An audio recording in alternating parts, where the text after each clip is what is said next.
sehemu kubwa katika kitongoji cha Katera kutofikiwa na umeme.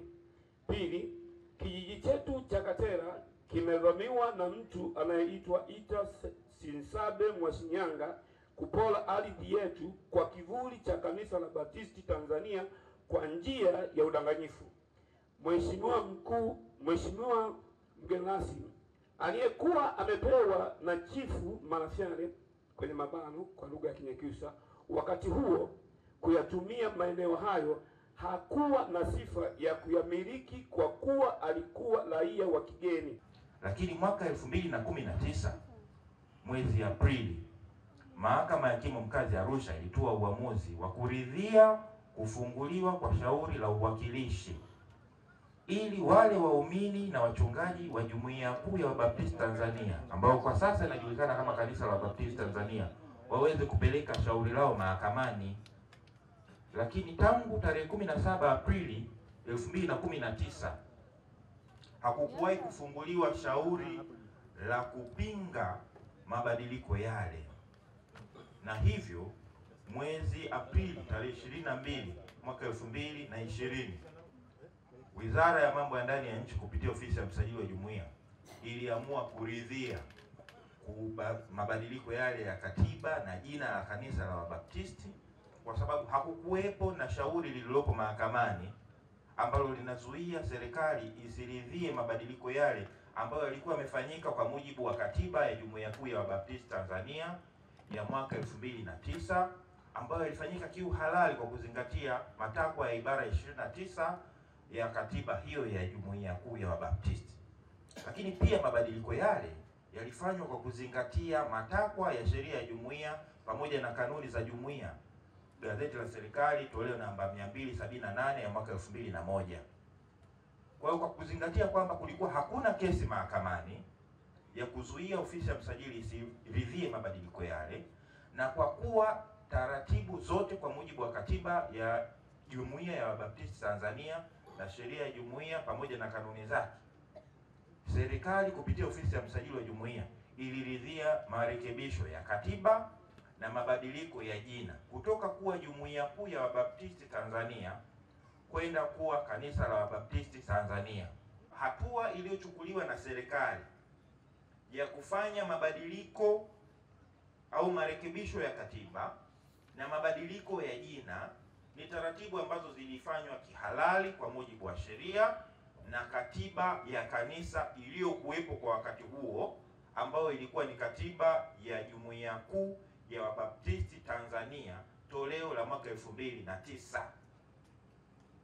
Hivyo hakuna kanisa lililofutwa, bali kanisa hilo hilo lilibadilisha jina lake kutoka kuwa Jumuiya Kuu ya Wabaptisti Tanzania kwenda kuwa Kanisa la Wabaptisti Tanzania, na hivyo mali na madeni ambayo yalikuwa chini ya bodi ya wadhamini ya Jumuiya Kuu ya Wabaptisti Tanzania yamehamishiwa au yamebaki kuendelea kuwa chini ya bodi ya wadhamini ya Kanisa la Wabaptisti Tanzania. Baada ya kutoa ufafanuzi huo na elimu hiyo, Mheshimiwa Mkuu wa Mkoa, naomba kuwasilisha.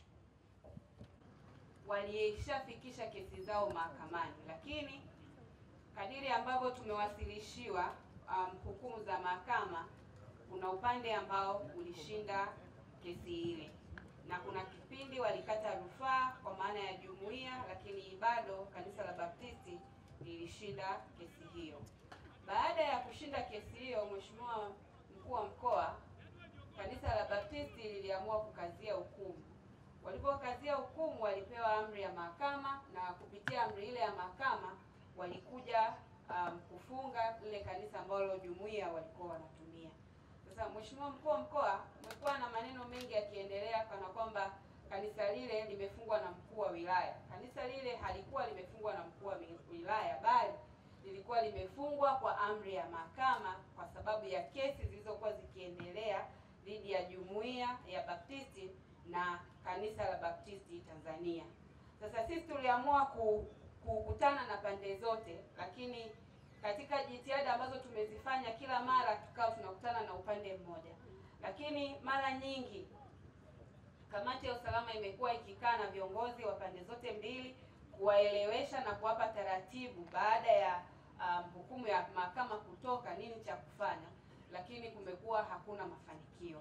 Lakini sambamba na hilo, ili kuhakikisha kwamba kwenye kijiji hichi amani inaendelea kutawala, kwa sababu kila mara kumekuwa na watu wanakatana mapanga, wamekuwa wakipigana, tukaamua kuwaita viongozi kwanza wa kijiji, au tuseme viongozi wote wa kata hii ya Makwale, kwa maana ya wenye viti, watendaji na mheshimiwa diwani pia tulimuita kwenye kikao hicho, tukakifanya pale katika ofisi yangu, na tuliwaelezea na kuwasomea yale ambayo na sisi tulikuwa tumepewa kama hukumu za mahakama, lakini pia kwa barua ambazo tumezipokea kutoka kwa msajili, kwa maana kupitia Wizara ya Mambo ya Ndani, na wote tulikubaliana.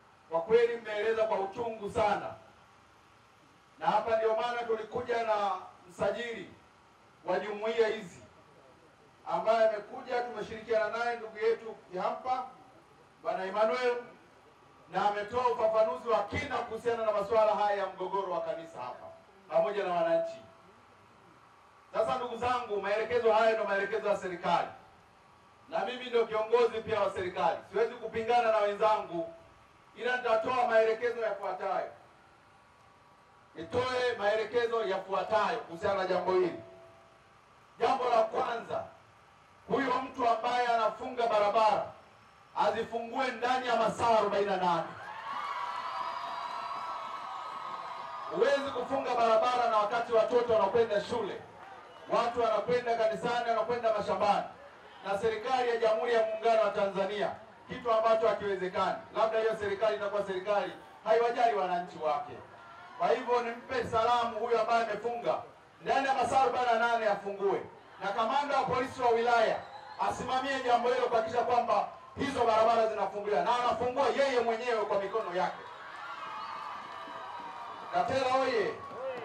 Jambo la pili, jeshi la polisi wamsake mara moja mtu anayeitwa Isa Sisambe Mwasinyanga ili tuweze kumfanyia mahojiano maalum,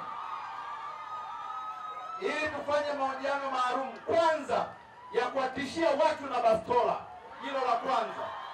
La pili, kupiga watoto wanaokwenda shule, na la tatu, kufunga barabara na wakati sio